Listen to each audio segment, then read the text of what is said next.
بسم اللہ الرحمن الرحیم۔ صرف 5 منٹ کا مدرسہ قرآن و حدیث کی روشنی میں 53واں دن 23 صفر المظفر۔ نمبر 1، اسلامی تاریخ۔ حضرت داؤد علیہ السلام کی نبوت و حکومت۔ حضرت داؤد علیہ السلام سے پہلے بنی اسرائیل میں نبوت اور حکومت 2 الگ الگ خاندانوں میں چلی آ رہی تھی۔ یہودا کے خاندان میں نبوت اور ابراہیم کے خاندان میں حکومت و سلطنت ہوتی تھی۔ حضرت داؤد علیہ السلام بنی اسرائیل کے وہ پہلے شخص ہیں جن کو اللہ تعالی نے نبوت اور حکومت ایک ساتھ عطا کیا تھا۔ وہ پیغمبر اور رسول ہونے کے ساتھ بنی اسرائیل کے حاکم و بادشاہ بھی تھے۔ انہوں نے حضرت موسیٰ علیہ السلام کی شریعت کو ازسر نو زندہ کیا اور اپنی قوم کو سیدھی راہ پر چلانے کی کوشش کرتے رہے۔ اس کے ساتھ ہی 40 یا 70 سال تک بنی اسرائیل پر کامیاب حکومت کی۔ پہلے 7 سال تک ان کا دارالحکومت ہبرون تھا، پھر یروشلم کو اپنا دارالحکومت بنایا۔ تھوڑی ہی مدت میں ان کی حکومت کا دائرہ شام، عراق، فلسطین اور شرق اردن کے علاوہ دیگر ممالک تک وسیع ہو گیا تھا۔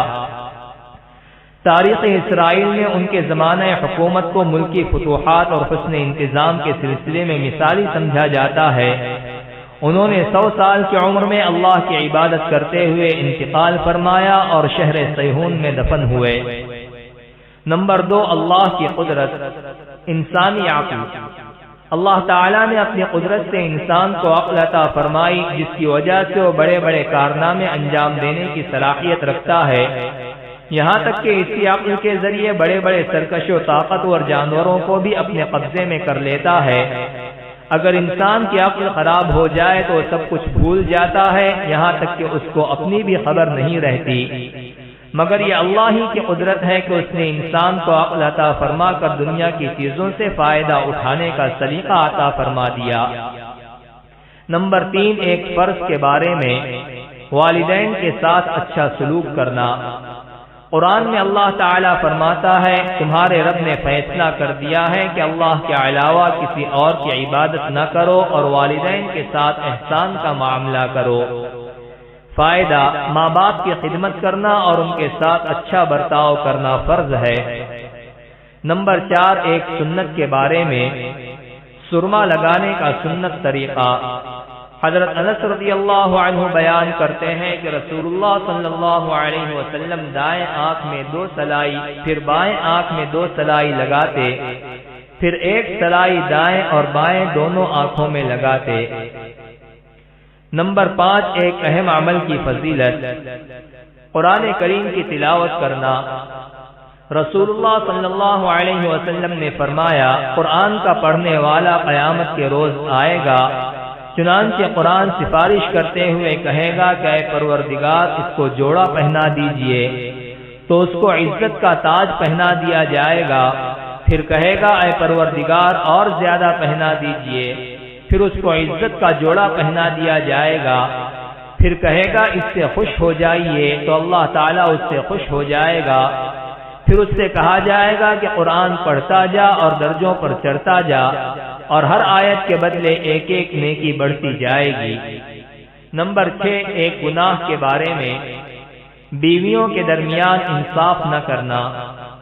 رسول اللہ صلی اللہ علیہ وسلم نے فرمایا، جس کے نکاح میں 2 عورتیں ہوں اور وہ دونوں کے درمیان باری اور نان و نفقہ اور مال کی تقسیم میں انصاف نہ کرے، تو ایسا آدمی قیامت کے دن اس حال میں آئے گا کہ اس کی گردن میں طوق ہوگا اور اس کے بدن کا بایاں حصہ جھکا ہوا ہوگا اور اس کے حق میں جہنم کا فیصلہ ہوگا۔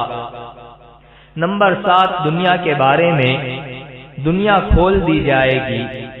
رسول اللہ صلی اللہ علیہ وسلم نے فرمایا، ان قریب دنیا کی دولت تم پر کھول دی جائے گی، یہاں تک کہ تم اپنے گھروں کو اس طرح سنوارو گے جیسے کعبہ شریف کی نقش و نگاری کی جاتی ہے۔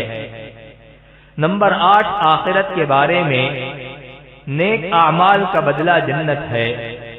قرآن میں اللہ تعالیٰ فرماتا ہے، یہی وہ جنت ہے جس کے تم اپنے نیک اعمال کے بدلے وارث بنا دیے گئے ہو، اور تمہارے لیے اس میں بہت سے میوے ہیں جن میں سے تم کھاتے رہو گے۔ نمبر 9، قرآن سے علاج۔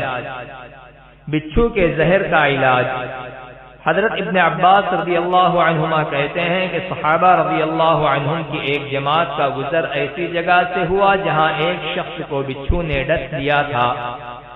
وہاں کے لوگوں میں سے ایک شخص نے صحابہ رضی اللہ عنہم سے دم کرنے کی درخواست کی، چنانچہ ایک صحابی تشریف لے گئے اور سورہ فاتحہ پڑھ کر دم کر دیا تو وہ اچھا ہو گیا۔ نمبر 10، قرآن کی نصیحت۔ قرآن میں اللہ تعالیٰ فرماتا ہے، اے ایمان والو تم صبر اور نماز کے ذریعے مدد حاصل کرو، بے شک اللہ تعالیٰ صبر کرنے والوں کے ساتھ ہے۔